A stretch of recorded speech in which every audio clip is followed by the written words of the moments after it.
भगवान डाकोर जी, श्री डाकोर जी में रामदास बोढ़ाना के घर में ही विराजमान हैं। आज भी ठाकुर जी वहीं बैठ करके दर्शन दे रहे हैं। भाई ध्रुव के लिए ठाकुर जी आए थे पर आके चले गए, प्रहलाद के लिए नृसिंह आए पर आके चले गए, पर कलयुग में जिसके लिए ठाकुर जी आए तो एक बार आए फिर गए नहीं लौट करके, सदा के लिए रह गए इसलिए कलयुग बहुत विशेष है। हम आप सब भाग्यशाली हैं कि इस कलिकाल में हमें कथा सुनने को मिल रही है, हमें भक्ति प्रवाह सुनने को मिल रहा है, हमें भक्ति मार्ग भक्ति पथ प्राप्त हो रहा है। और ये सब प्राप्त होना सामान्य बात है। इन सब प्राप्त वस्तुओं का उपयोग करके भक्ति मार्ग पर चलना, इसकी इच्छा हमारे चित्त में हो रही है, ये बहुत बड़ी बात है। इसलिए भैया इस मार्ग को स्वीकार करो, भागवत जी के माध्यम से ठाकुर जी के सुंदर भावों के प्रति अपना रुझान बढ़ाओ। नारद जी महाराज बद्रीनाथ पहुंचे, बद्रिकाश्रम जाकर के सनक सनंदन सनातन सनत कुमारों से कहा कि पृथ्वी पर मैंने सब जगह भ्रमण किया पर कहीं सुख नहीं मिला। तभी मैं वृंदावन गया और वृंदावन में मैंने एक आश्चर्य देखा कि एक वयोवृद्ध, एक युवा कन्या की गोद में दो वयोवृद्ध लेटे हैं।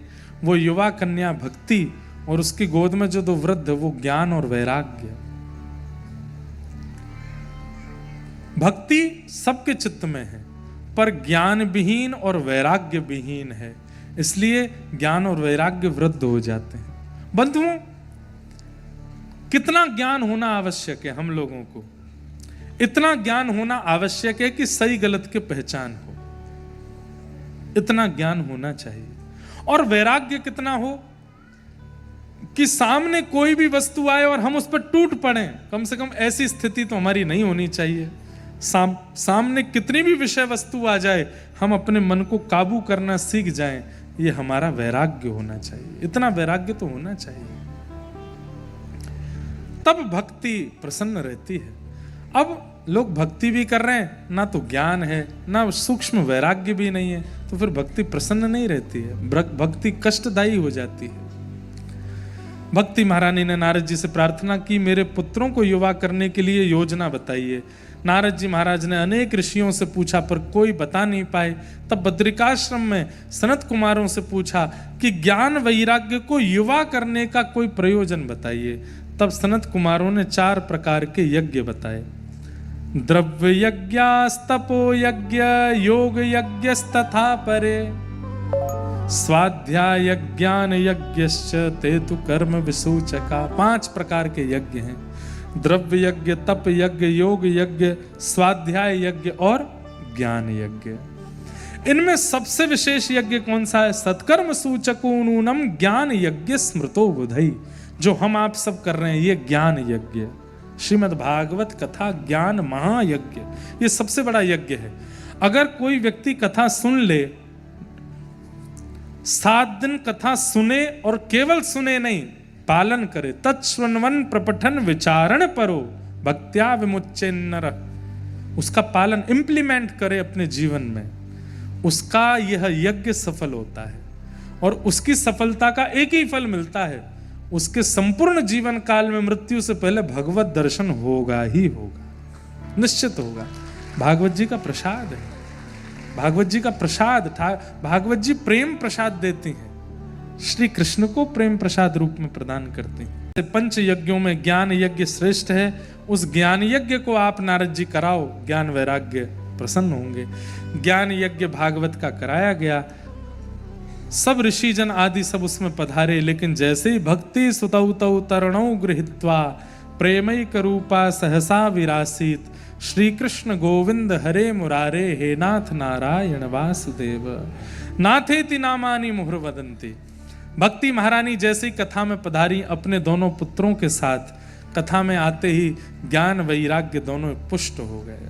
अब यहाँ जितने लोग बैठे हैं संभवतः सबके चित्त में ज्ञान और वैराग्य इस समय पुष्ट हो गए हैं। ज्ञान तो ऐसा हो गया होगा कि अब हमारे सामने कोई है ही नहीं कुछ भी।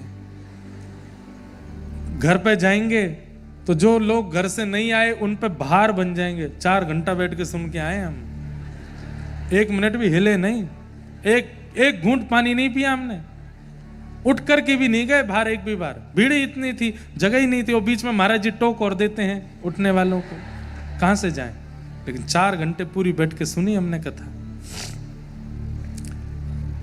ज्ञान आता है पर अभिमान के साथ आ जाता है, वैराग्य आता है पर अभिमान के साथ आ जाता है। हमने ये छोड़ दिया, हमने वो छोड़ दिया, हम ऐसा नहीं करते, हम ये नहीं करते, हमने वो कर दिया। ये अभिमान युक्त जब ज्ञान वैराग्य आते हैं तो समझो भक्ति पुष्ट नहीं है।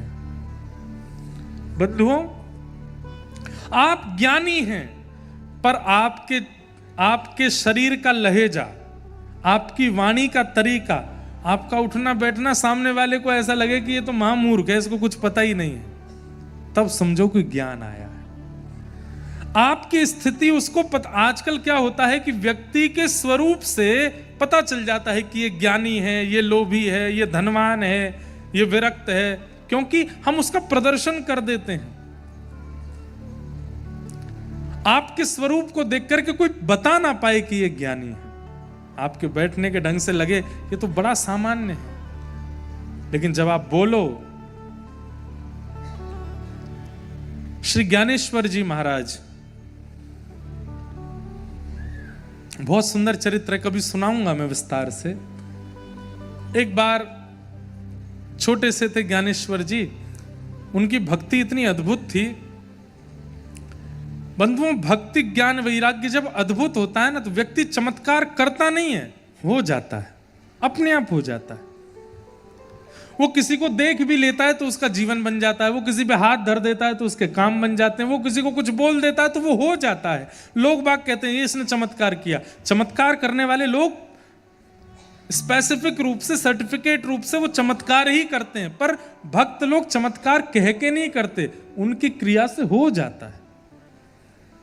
क्योंकि अष्ट सिद्ध नवनिधि के दाता, असवर दीन जानकी माता, श्री हनुमान जी महाराज की भक्ति से प्रसन्न होकर जानकी जी ने उनको वरदान दिया है। क्या? कि अष्ट सिद्धियां नवनिधियां तुम्हारे पास ही रहेंगी। हनुमान जी वहां पर कोई सिद्धि करते नहीं हैं, पर उनकी भक्ति इतनी प्रगाढ़ है कि वो जिसको देख लेते हैं, जिस पे हाथ धर देते हैं, जिसको कुछ कर, उसके सब काम बन जाते हैं। हनुमान जी क्या करते हैं? बोले प्रभु चरित्र सुनवे को रसिया, राम लखन सीता मन बसिया। मेरी गद्दी हनुमान जी को प्रिय नहीं है, आप लोगों का स्थान हनुमान जी का सबसे प्रिय स्थान है। श्रोता, अरे श्रोता बनने के लिए साकेत जाना तक ठुकरा दिया हनुमान जी ने। जब रामलीला पूर्ण हुई, विमान में बैठ के सब जाने लगे, हनुमान जी नीचे खड़े हाथ जोड़ के। राम जी बोले चलो। जय जय। कहाँ? बोले साकेत। एक बात बताइए। बोले क्या? साकेत में कथा होती है, साकेत में सत्संग होता है, साकेत में व्यास होते हैं। राम जी बोले जिस साकेत में प्रत्यक्ष मैं बैठा हूं सामने, वहां कथा की क्या आवश्यकता? कथा तो वहां सुनी जाती जहां अप्रत्यक्ष रूप से मेरी उपस्थिति नहीं है, तो कथा सुन के मुझे उपस्थित किया जाता है हृदय में, वहां कथा सुनते हैं। साकेत में तो मैं बैठा हूं, वहां कथा की क्या आवश्यकता? हनुमान जी बोले तो फिर ऐसा साकेत आपको प्रणाम करके देते हैं, हम इस पृथ्वी का त्याग नहीं करेंगे, क्योंकि यहाँ कथा रोज होती है, मैं उस कथा को सुनने जाऊंगा, कथा नहीं त्याग सकता। इसलिए चारों युग परिताप तुम्हारा। 3 युग में सब देवता हैं, पर कलयुग में हनुमान जी भी। कहाँ हैं? बोले कथा से। उनके कोई संतान नहीं थी, प्राण त्यागने की भावना से वन में जाने लगे। तभी एक महापुरुष ने आकर के उनको समझाया कि ठाकुर जी जो दें उसमें राजी रहना चाहिए, जो नहीं दें उसमें भी राजी रहना चाहिए। किसी को पुत्र दिया तो वो पुत्र में राजी रहे, पुत्री दी तो उसमें राजी रहे, पुत्र पुत्री दोनों ही नहीं दिए तो उसमें भी राजी रहे। ब्याह कर दिया तो राजी रहे, ब्याह नहीं हुआ तो भी राजी रहे। ठाकुर जी ने जो विधान बनाया, निधान बनाया, उसको स्वीकार करे। लेकिन आपत्ति काल में प्रवचन सुहाते नहीं है। जब मन में किसी चीज की जिद होती है ना, तब प्रवचन अच्छा नहीं लगता, समझाने वाले अच्छे नहीं लगते। समझाने वालों की बात तभी अच्छी लगती है जब ठोकर लग जाती है। समझाया गया ऐसा मत करो, नहीं नहीं हम तो करेंगे, और फिर जब कर देते हैं, करने के बाद जब हानि हो जाती है तब कहते हैं भैया तुम सही कह रहे थे, और हमको बता दो, आगे ध्यान रखेंगे। पहले ही समझ लिया गया होता तो इतनी हानि नहीं होती। नहीं, मुझे तो संतान चाहिए, मैं तो पुत्र के बिना नहीं रह सकता। तब आत्मदेव जी ने एक फल दिया, आत्मदेव जी को एक फल दिया ब्राह्मण ने, और कहा अपनी पत्नी को खिला देना, इस फल को खाने से एक संतान आपको हो जाएगी, लेकिन 1 वर्ष के कुछ नियम हैं, उनका पालन करना पड़ेगा। बोले क्या? सत्यम शौचम दया दानम एक भुक्तुम तु भोजनम वर्षावधि स्त्रिया कार्यम येन पुत्रोति निर्मला। सबसे पहला, आपकी पत्नी फल खाने के बाद सत्यम, सत्य बोले, शौचम, पवित्रता का ध्यान रखे, दया, सब पर दया करे, शत्रु भी आ जाए उस पर भी दया करे, दानम, रोज दान करे, और एक भुक्तुम तु भोजनम, एक समय भोजन करे। 1 वर्ष तक इस फल को खाने के बाद यदि इन 5 नियमों का पालन करेंगी तो उनके गर्भ से तेन पुत्रोति निर्मल, एक निर्मल बालक का जन्म होगा। औषधि के साथ में परहेज बताया ही जाता है, कथा के साथ भी परहेज होते हैं, और जो उन परहेजों का ध्यान नहीं रखते, कथा सुनकर के भी फिर कोई विशेष उनके जीवन में परिवर्तन होता नहीं। कथा सुनने वालों का एक ही परहेज है, क्या?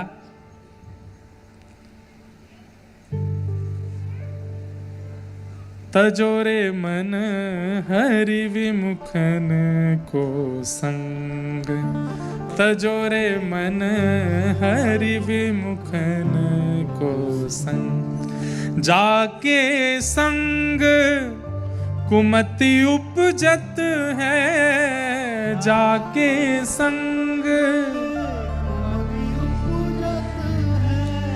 पड़त भजन में भंग, हाँ पड़त तजोरे मन हरि विमुखन को संग, तजोरे मन हरि विमुखन को। जो हरि विमुख हैं या हरि विमुख कराने वाले हैं, बस उनके संग मत बैठो, इतना मात्र परहेज है आपके लिए। आपने जिसको आज रिक्वेस्ट की थी कि भाई कथा में चलो हमारे साथ, और उसने कहा नहीं मेरा मन नहीं लगता, ब्लॉक मारो उसको अभी, यही परहेज है। सारे रिश्ते नाते खत्म करो आज ही। बोले भैया इस नव वर्ष पे हमको यही गिफ्ट दीजिए कि आज से तुम हमारे कुछ हो ही नहीं। क्यों? तुमको कथा प्रिय नहीं, तुमको ठाकुर जी की लीला प्रिय नहीं, तुमको ठाकुर जी का दर्शन प्रिय नहीं, तो तुम हमारे प्रिय कैसे हो सकते हो? जो हरि का नहीं वो हमारा नहीं। बस ये परहेज होना चाहिए, और इसके अलावा कोई परहेज नहीं है भक्तों के लिए। तजोरे मन हरि विमुखन को संग, और जाके संग कुमति उपजत है। जिसके संग बैठने उठने खाने पीने रहने सोने से कुमति प्रकट होती। कुमति मतलब व्यसन की इच्छा प्रकट होती। व्यसन कर नहीं रहे हो आप, पर इच्छा प्रकट होगी, मैं भी खा के देखता कैसा लगता है ये। एक बार हम भी टेस्ट तो कर ही लेते, अब तो नहीं करेंगे पर कर लेते तो पता चलता कैसा है इसका स्वाद। एक बार हम भी यहां जाके देख लेते कि ये कैसा लगता है। ये सारी भावनाएं जिसके संग रहने से आप उस क्रिया को कर नहीं रहे हो पर आपके चिंतन में आ रही है, ऐसे का भी त्याग करो। जाके संग कुमति उपजत है, पड़त भजन में भंग, तजोरे मन हरि विमुखन को संग। एक बात बोलूं, आज की डेट में सबसे बड़ा हरि विमुख कराने वाला ये है सबसे बड़ा हरि विमुख कराता है। आप नाम कर रहे हैं, तभी पत्नी आ गई, बच्चे आ गए, हिला हिला करके आपको चले गए, चलो चलो चलो उठो, नहीं भजन चल रहा है। लेकिन एक रिंग बजते ही एक आंख खुली, कौन है? जाके संग कुमति उपजत है, पड़त भजन में भंग। इसके कारण भजन में भंग पड़ रहा है। कई लोग यहां बैठे कथा में, विशेष रूप से कुर्सी वाले, वो धीमे से नजर बचा के नीचे करके ठीक कर भी लेते हैं बात, कथा के बीच में भी। कम से कम ये नियम तो लेके बैठो, सबको मैसेज डाल दो, ब्रॉडकास्ट कर दो आज। क्या भाई 3:30 से 7 वी आर नॉट अवेलेबल। गर्भवती है, उसके बालक को अपना बता करके 1 साल बाद आऊंगी, पति को दे दूंगी, लो मेरा ही पुत्र है। तब कौन सा सोशल मीडिया या व्हाट्सएप वगैरह होता है जो पति फोन करके देख लेंगे, वीडियो कॉल पे पूछ लेंगे कहाँ है लाला। तब तो पत्नी गई मायके, 1.5 साल तक डिस्कनेक्शन है। 1.5 साल बाद धुंधली आई सहेली के पुत्र को लेकर के, और अपना रूप ऐसा बना के लाई जैसे यही गर्भवती थी, इन्हीं का ही बालक है। पति से कहा भगवान की दया से ये बालक हुआ। आहा, आत्मदेव तो नाचने लगे, जय हो, संत के फल की कृपा से हुआ है। पत्नी तो मुंह बनाने लगी, बोले हाँ उसके फल से, गैया अभी भी बांझ ही है, कुछ नहीं हुआ। लेकिन यहां जैसे उस बालक का नामकरण करने के लिए बैठे, नाम रखना चाहते थे नारायण, गोविंद, गोपाल, लेकिन धुंधली बोली मेरा नाम धुंधली, बेटे का नाम धुंधुकारी। अब क्या करें? बोले जैसी तुम्हारी इच्छा, नाम धुंधुकारी रखो। तभी खबर मिली कि महाराज बधाई हो। बोले क्यों? आपके घर 1 नहीं 2 पुत्र आए हैं। बोले कैसे? गैया के गर्भ से आश्चर्यजनक बालक हुआ है, जिसका शरीर मानवों जैसा है, कान गैया के जैसे हैं। चल के देखिए। गौशाला में जाकर के देखा तो श्री गोकर्ण जी महाराज का प्रादुर्भाव है। कान गऊ के समान बड़े हैं पर शरीर मानवों जैसा है, ऐसे गोकर्ण जी हुए। पिता ने गोद में लिया और धुंधली से कहा बड़े बेटे का नाम तुमने रखा, इनका नाम हम रखते हैं गोकर्ण। गो कहते हैं ज्ञान को, कर्ण कहते हैं कान को। इस समय आपका नाम चाहे जो भी हो, पर आप सब गोकर्ण हैं, क्योंकि आप ज्ञान, भक्ति, वैराग्य, भाव की कथा सुन रहे हैं। आप सब गोकर्ण हैं। गोकर्ण जी महाराज और धुंधुकारी दोनों बड़े हुए। धुंधुकारी दुष्ट हुआ और गोकर्ण जी पंडित ज्ञानी हुए। दुष्टता इतनी ज्यादा बढ़ गई कि बाहर व्यसन, विचार और ये सब तो बिगड़े, घर में आके माता पिता को मारना पीटना शुरू कर दिया। जो व्यक्ति पाप करता है उसको नरक जाना पड़ता है। जो महापाप करता है उसको प्रेत बनना पड़ता है। और उन महापापों में एक महापाप है माता पिता पर हाथ उठाना, उनको अनर्गल बोलना, उनके प्रति दूषित भावना रखना। भगवान ना करे इस पंडाल में तो कोई भी ऐसा बालक नहीं है, पर कई संसार में ऐसे लोग भी हैं। अभी बंबई में मेरी कथा थी तो एक बहन रात्रि नीचे ही खड़ी है। नीचे जाकर के हमने देखा, मैंने क्या बात है? बोली महाराज जी मेरा भाई मुझे मारता है, मेरी माँ को भी मारता है, पिताजी हमारे हैं नहीं। मैंने कहा भैया देखो आपके घर का निर्णय है, इसमें मैं क्या कह सकता हूँ, लेकिन आप आई हैं, पूछना चाह रही हैं, तो ऐसे भाई का त्याग करना ही आपके लिए धर्म है, जो आपकी माँ को ही मारता हो, जो आपके प्रति ऐसी दूषित भावना। भाई देखो, भाई, पिता, पति, पुत्र, इन सब नामों के अर्थ होते हैं, और उन अर्थ में सबसे पहला अर्थ होता है रक्षक। और वो रक्षा ही नहीं करता है तो कैसा पति? रक्षा ही नहीं करता तो पिता कैसे? रक्षा ही नहीं करते तो भाई कैसा? कई लोगों के पिता भी ऐसे हैं। कई यहां हमारी कथा में तो युवा ज्यादा आते हैं। युवाओं को आप सोच नहीं सकते, कितने कितने युवाओं के मेरे पास में संदेश आते हैं, घर में बंद करके 5-5 दिन तक मारते हैं माता पिता। किस बात से? कि भजन क्यों करता है, कथा क्यों सुनता है। अरे व्यसनी व्यभिचारी हो जाए तो सुखी हो आप। ऐसी स्थिति में हम बालकों को तो ये कहते हैं भाई माता पिता के प्रति तो प्रहलाद जी वाली बुद्धि रखो, मत त्यागो, ठाकुर जी ही नृसिंह बन करके आके कृपा करेंगे। बाकी संबंधों में आपको अधिकार है।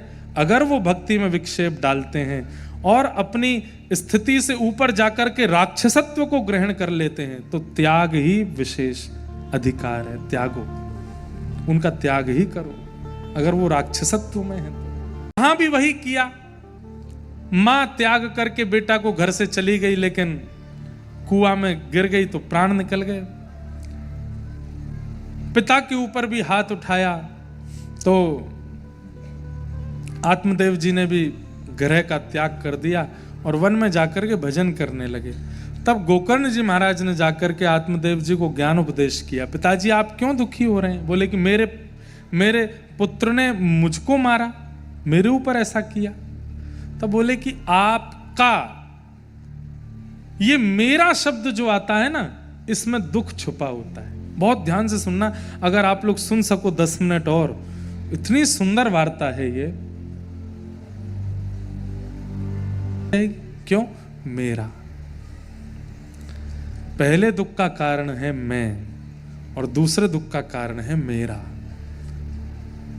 ये दोनों ही जिस दिन समाप्त हो जाएं, आपको कोई दुनिया की ताकत दुखी नहीं कर सकती। पहला तो आपने मैं निकाल दिया।